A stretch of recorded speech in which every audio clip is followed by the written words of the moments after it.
Bonsoir et bienvenue dans votre journal tout en images de ce samedi 11 octobre. Voici les titres. Fin de la grève à la Sor. Un procès verbal de désaccord et de fin de conflit a été signé ce matin à Fort-de-France. Les salariés devraient reprendre le travail dès lundi.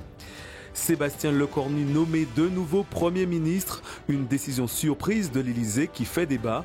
Vous entendrez dans ce journal la réaction de la classe politique locale. Clôture du salon de l'immobilier, du logement et du crédit. Le public a répondu présent à cet événement. Vous découvrirez les innovations et les tendances du secteur dans cette édition. Reprise du travail lundi à la Sor. Cet après-midi, les syndicats et la direction de l'entreprise ont signé un procès verbal de désaccord et de fin de conflit en présence de leur avocat. Après plusieurs semaines de grève, ce protocole inédit permettra aux salariés de reprendre le travail ce lundi, même s'ils ne sont pas complètement satisfaits. On n'est pas du tout dans les modalités habituelles. Nous avons innové, et c'est ce que nous devons faire remarquer à tout le monde, qui permet à chacun de rester dans les responsabilités pour aboutir à une reprise du travail, donc du service dû à la population. Premièrement, concernant la prime de 3 000 €, dont on a beaucoup parlé, je ne vais pas redétailler. Tous les salariés vont percevoir cette prime de 3 000 €. Ceux qui n'avaient pas reçu l'entièreté recevront le reliquat avec le salaire du mois d'octobre. Concernant les jours de grève, le paiement des jours de grève, nous avons un désaccord sur la proposition qui nous avait été faite et qui est faite jusqu'à présent de 5 000 € par personne, quel que soit le salarié concerné.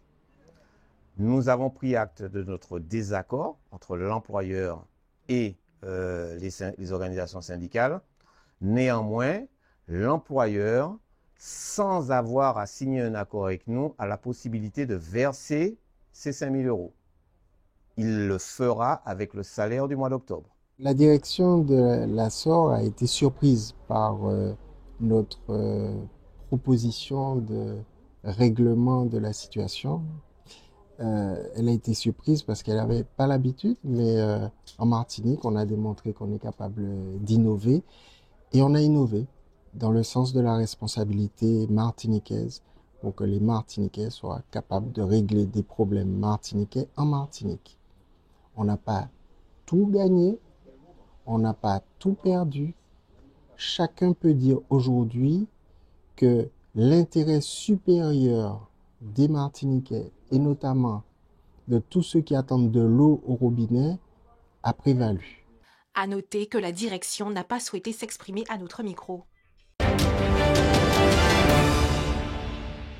Sébastien Lecornu, de nouveau nommé Premier ministre. Après avoir remis sa démission ce lundi, 4 jours après, il est de nouveau choisi par le président de la République, Emmanuel Macron, pour composer un nouveau gouvernement. Chez nous, pour certains, cette nomination ne passe pas. D'autres sont plus mitigés face à cette décision. C'est encore une mascarade. Ça ne change pas, c'est toujours la même chose, même politique. Moi, si j'ai un conseil à donner, c'est de dire au président de la République actuel, M. Emmanuel Macron, il est temps de passer la main. Laissons tomber, ça n'apporte rien du tout, on n'avance pas. C'est pour montrer que c'est lui qui décide. Tu as dit que tu ne veux plus être Premier ministre, mais en fait, quand moi je te renomme Premier ministre et tu acceptes. La première fois, ça a été un peu difficile de réunir une assemblée pour qu'il puisse gouverner. Et bon, pourquoi ne pas lui donner une deuxième chance, voir comment les choses vont évoluer. Même 1 mois, 2 mois, et si après ça ne va pas, on passe à la censure. Pour certains députés martiniquais, l'histoire se répète. Bis repetita, le président de la République ne semble pas avoir compris. Maintenant, il faudra faire avec M. Lecornu en tant que Premier ministre. Nous attendons la nomination des autres ministres. Et ce que moi je pense, c'est qu'il faut sortir de ce chaos politique parce que la population attend de budget pour pouvoir vivre sereinement. Les associations attendent, les entreprises attendent, mais ça ne se fera pas au détriment de la justice sociale auquel je tiens vraiment. Toutes ces histoires qui ne n'honorent pas d'ailleurs la politique en général et le personnel politique en particulier, bien, je crois que c'est fait pour endormir les gens, pour les détourner des vraies questions, des questions fondamentales et qui font que M. Macron ne veut pas changer de politique parce qu'il veut continuer à servir les mêmes au détriment des mêmes. De son côté, la sénatrice Catherine Conconne estime que la Ve République est à bout de souffle. En 1958, quand elle était conçue pour des grands blocs politiques importants, homogènes, cohérents.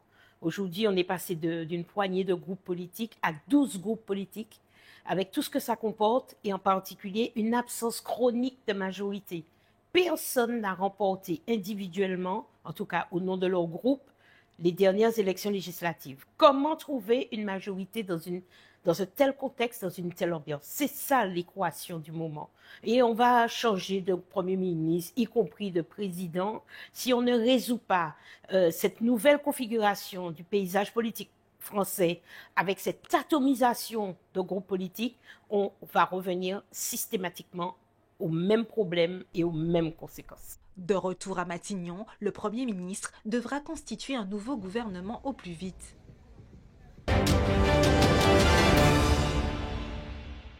Ce matin à Ducos, plusieurs associations et professionnels se sont réunis autour d'un même objectif, mieux accompagner les enfants porteurs de troubles 10, dyslexie, dyspraxie, dysphasie, des troubles encore trop méconnus mais qui concernent de nombreux élèves. Avec cette rencontre, les acteurs du secteur espèrent briser les tabous et faciliter le parcours scolaire de ceux qui apprennent autrement. Alors nous avons organisé cette journée, c'est pour mieux faire connaître les troubles 10 et comprendre effectivement ce qui se passe chez une personne qui est porteuse effectivement de ce trouble.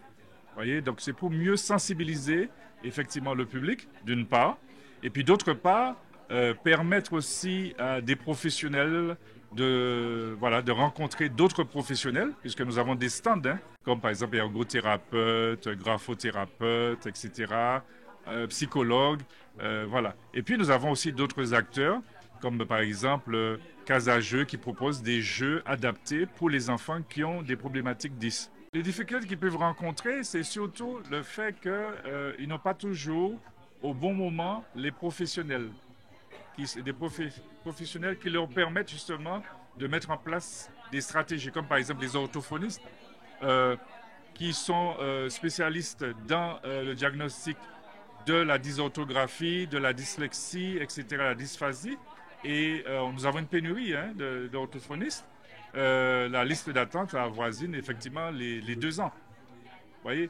Donc entre-temps, c'est compliqué pour l'enfant qui a ce trouble-là. D'une part au niveau du diagnostic, parce qu'on a besoin aussi du diagnostic effectivement de l'orthophoniste pour la reconnaissance, effectivement, la confirmation par un médecin, d'accord, et pour ensuite mettre en place les remédiations, les stratégies nécessaires pour accompagner.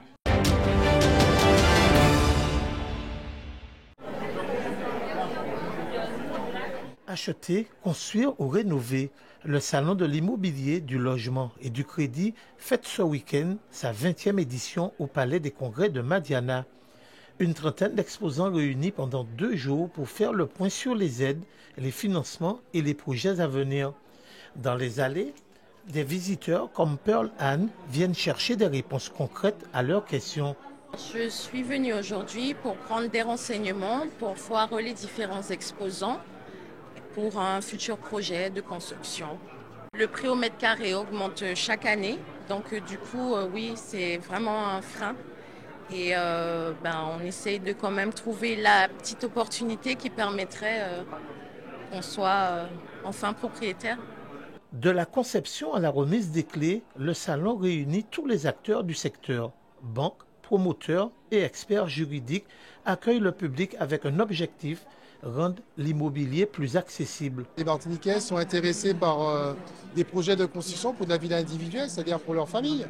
Donc en général, c'est des maisons T4, bien souvent. Notre moteur, en fait, c'est le foncier. Donc on a une grosse activité en fait en matière de recherche foncière pour pallier aux besoins, parce que la problématique ici pour construire, c'est le manque de foncier. Une innovation qui change la donne. Grâce à la modélisation 3D, cette entreprise permet aux futurs propriétaires de visiter leur logement avant même la pose de la première pierre. Le client n'arrive pas en fait à se projeter dans sa future maison, dans son futur showroom en fait. Et nous venons avec cette solution que notre client peut retrouver sur son smartphone, bien une solution avec un casque VR où il est totalement en immersion, ou sur son écran télé et présenter à sa famille ou à ses collaborateurs le futur aménagement intérieur et extérieur de son projet immobilier, tout simplement. Pour les organisateurs, cette 20e édition marque une étape symbolique. Le salon veut rester un lieu de rencontre, d'information et d'espoir pour tous ceux qui rêvent de devenir propriétaires. C'est vrai que depuis le Covid, le salon a connu une baisse au niveau des visiteurs et même des exposants. Ça a touché le monde événementiel. Alors cette année, donc les banques sont de retour et puis on a mis en place aussi l'espace conférence avec au moins une dizaine de conférences sur les 2 jours. 20 ans d'existence et toujours le même objectif, prendre le pouls du marché local. Le salon de l'immobilier referme ses portes ce soir, mais les projets, eux, ne font que commencer.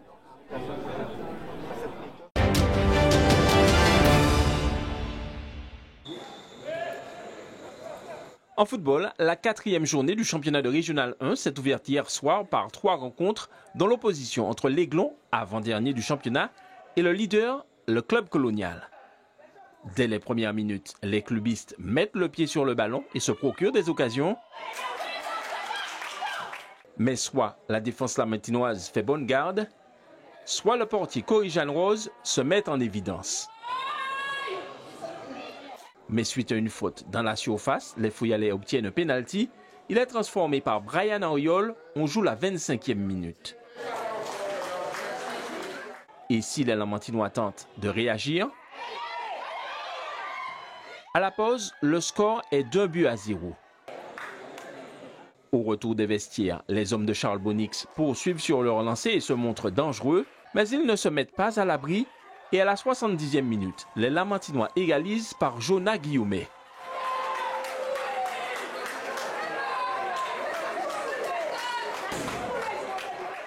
Une égalisation qui dope les hommes de Marcel Gibon. Ils souffrent quelques opportunités, mais à la 82e minute, suite à ce corner, le ballon est récupéré par les clubistes.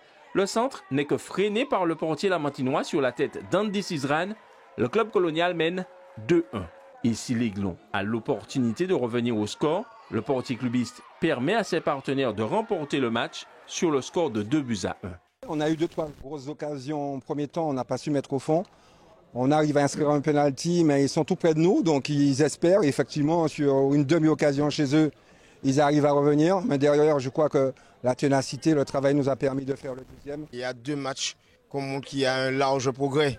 On joue de malchance. On aurait pu marquer le 2e but bien avant eux. Mais c'est déjà ça. Ça veut dire que ce soir encore, on a démontré qu'on est en train de progresser. Et on est en train de réussir à avoir une équipe, à avoir un groupe. Ils vivent mieux ensemble. On travaille énormément. Et tout le monde essaie de porter sa pierre à l'édifice. Et ça, c'est une fierté parce que vous voyez encore, depuis quelque temps, les attitudes ont changé. La manière de faire a changé. Et très sincèrement, le staff, on est fiers de nos joueurs ce soir. Toujours hier soir, le club franciscain est venu à bout de l'émulation 3-1 et la Samaritaine a disposé de l'espoir sur le score sans appel de 6-2. Cet après-midi, le RC Saint-Joseph a battu l'Inter de Sainte-Anne sur le score de 2-0. Depuis 19h, le CO Trinel est face au club péléen au stade Pierre-Aliquer. Et pour rappel, 2 rencontres ont été reportées, Golden Lion Golden Star et US Robert AS Mondeses. Hier soir se jouait la 2e journée du championnat de la Martinique de handball. À Corridon, l'UJR recevait le Phoenix. Dès le début de la rencontre, les franciscaines donnent le ton. Les Fouillalaises répondent, mais le Phoenix fait la différence en fin de première mi-temps pour mener 11-8 à la pause. À la reprise, les joueuses du François creusent l'écart jusqu'à 5 buts d'avance. L'UJR réagit et dans les 5 dernières minutes revient au score. La fin du match est alors très disputée, mais ce sont finalement les Fouillalaises qui se montrent plus efficaces pour arracher la victoire.